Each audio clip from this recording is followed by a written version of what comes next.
Lanjut materi pertama, ini adalah pengertian hadis, sunnah, khabar dan asar.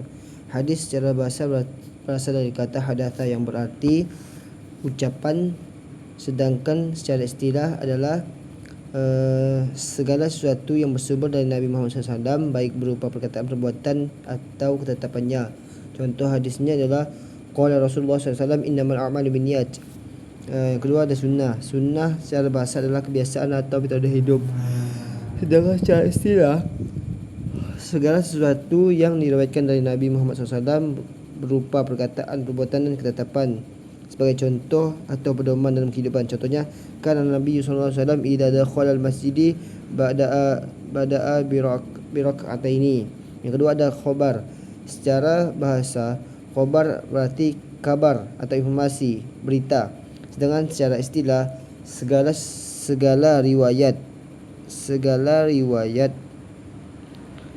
berita atau informasi, sedangkan riwayat yang informasi baik yang berasal dari Nabi dan sahabat maupun dari selain mereka. Dan juga asar. Secara bahasa berarti bekas, jejak atau sisa peninggalan. Sedangkan secara istilah riwayat dari sahabat atau tabi'in, baik berupa perkataan atau perbuatan mereka. Namun sebagian ulama menggunakan istilah asar sebagai sinonim dari hadis. Lanjut ke materi kedua, yaitu dalil kehujaan hadis. Terdapat di Quran surah Al-Hasyr ayat 7 yang berbunyi wa ma atakumur rasulu fakhuduhu wa ma nahakum anhu fantahu. Lanjut ada takrir. Takrir secara bahasa artinya menetapkan atau membenarkan. Sedangkan secara istilah adalah bentuk persetujuan Nabi Muhammad SAW terhadap perkataan, perbuatan atau sikap seorang yang beliau ketahui namun tidak beliau tolak atau larang. Selanjutnya ada takyid secara bahasa mengikat atau membatasi. Sedangkan secara istilah adalah hadis yang memberikan syarat atau ketentuan tambahan pada ayat yang sifatnya umum dan mutlak. Ada tafsil secara bahasa atau menjelaskan merinci. Sedangkan secara istilah, tafsil adalah hadis yang menjelaskan secara rinci hukum-hukum ayat-ayat Al-Quran, disebut secara global, ijmal dalam Al-Quran. Selanjutnya ada taksis secara bahasa mengkhususkan. Sedangkan secara istilah adalah ketika hadis mengkhususkan makna ayat Al-Quran dalam bentuk umum. Contohnya khudu anni qad ja'alallahu lahunna sabila al-bikru bil bikri jaldu min mi'atin wa nafsi sanatin wa sayyibu bi sayyibi jaldu mi'atin wa rajmu. Maksudnya ada tasyrih secara bahasa penetapan hukum. Sedangkan secara istilah berarti fungsi hadis sebagai sumber hukum syariat. Dan lanjut ke materi ketiga, secara perkembangan hadis. Ini dimulai sejak masa Nabi Muhammad SAW ketika beliau menyampaikan ajaran Islam melalui perkataan, perbuatan, dan persetujuan. Pada masa ini hadis disampaikan secara lisan dan sebagai sahabat mereka secara terbatas. Lanjut ke materi keempat, ini hadis yang bersanad. Ini ada 3 pembahasan. Pertama ada hadis mutawatir secara bahasa berturut-turut. Secara istilah hadis mutawatir adalah hadis yang diriwayatkan oleh banyak perawi dalam setiap tingkatan sanadnya. Contohnya itu huwa tahuru ma'uhu al-jillu maitatahu. Lanjut kedua adalah hadis masyhur. Secara bahasa artinya terkenal. Sedangkan secara istilah adalah hadis yang pada awalnya periwayatnya diriwayatkan oleh 3 orang atau lebih, namun belum sampai derajatnya ke derajat mutawatir. Lanjut ada hadis ahad. Hadis ahad ini dibagi menjadi 2. Ini ada hadis khairib dan hadis aziz. Hadis khairib itu hadis khairib adalah masalah bahasa atas sendiri. Sedangkan istilah ada hadis yang salah satu tingkatan sanadnya hanya diriwayatkan oleh 1 perawi saja, tingkatnya sama saja. Kemudian ada hadis aziz. Secara bahasa artinya mulia, kuat. Sedangkan secara istilah hadis yang pada setiap tingkatannya sanadnya diriwayatkan oleh minimal 2 perawi dan tidak sampai mutawatir derajatnya. Contohnya la yu'minu ahadukum hatta akuna ahabba ilaihi min walidihi wan nas ajma'ina. Lanjut ke materi kelima, yakni hadis secara kuantitas sanad. Hadis sahih secara bahasa artinya sehat, benar. Secara istilah hadis yang memenuhi 5 syarat, yaitu sanadnya bersambung, perawinya adil, dhabiq, dan tidak ada ilat dan tidak ada syadz.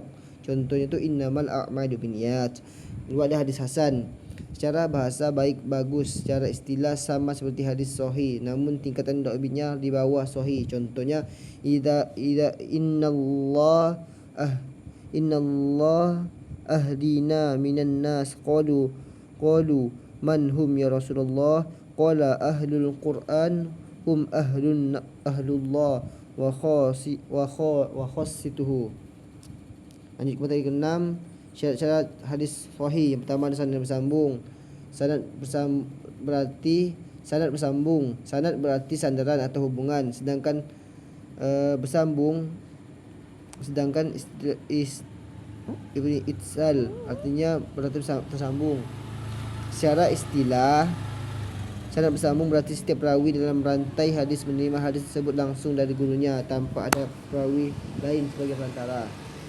Selanjutnya ada perawinya adil. Adil berarti jujur atau lurus atau dapat dipercaya. Secara istilah, rawi yang adil adalah perawi yang beragama Islam, baligh, berakal dan tidak fasik, jujur. Selanjutnya ada perawi yang dhabiq. Dhabiq berarti kuat ingatannya atau cermat dalam pencatatan. Secara istilah, rawi dhabiq adalah perawi yang memiliki ketelitian dalam menghafal atau mencatat hadis. Selanjutnya ada tidak ada ilat, berarti penyakit atau cacat. Secara istilah hadis, tidak memiliki ilat berarti tidak terdapat cacat tersembunyi yang merusak kesahihan hadis. Hanya tidak ada syadz, berarti menyimpang. Secara istilah, tidak melanggar dari salah satu syarat dari keempat di atas. Contoh hadis itu balaghu anni walau yatan. Lanjut kepada yang ketujuh, iaitu tahammul wal ada'. Tahammul berarti berasal dari akal kata hamala yang berarti memikul atau menerima. Secara istilah, tahammul adalah proses penerimaan hadis oleh seorang murid dari gurunya. Dua, ada ada' berarti menyampaikan atau mengantar. Secara istilah adalah proses penyampaian hadis oleh seorang perawi kepada orang lain, baik secara lisan, tulisan atau dengan perantara. Lanjut ke materi ke-8, hadis maudhu'. Hadis maudhu' berasal dari kata wadu'a yadu'u yang artinya meletakkan. Secara istilah, hadis maudhu' adalah hadis palsu yang dinisbatkan kepada Nabi Muhammad SAW padahal beliau tidak pernah mengucapkannya ataupun sengaja membenarkannya.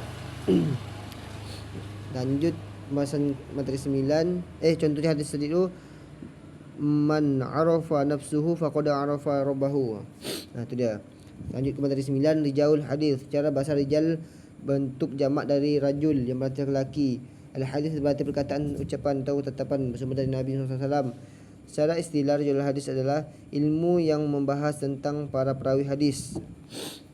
Lanjut ke materi 10, ilmu asbabul wurud. Secara bahasa, asbabul wurud berarti sebab-sebab atau alasan, sedangkan al-wurud berarti datang, sampainya. Secara istilah, asbabul wurud adalah ilmu yang membahas sebab, latar belakang atau peristiwa tertentu yang menjadi alasan Nabi Muhammad SAW mengucapkan suatu hadis. Contohnya salatul qa'idi 'alan nafsi min salatil qa'imi.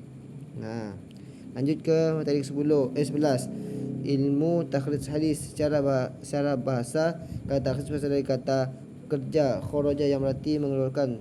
Secara istilah, takhrij hadis adalah proses ilmiah untuk menelusuri sumber asal suatu hadis. Contohnya mutakhirkan dengan lafaz.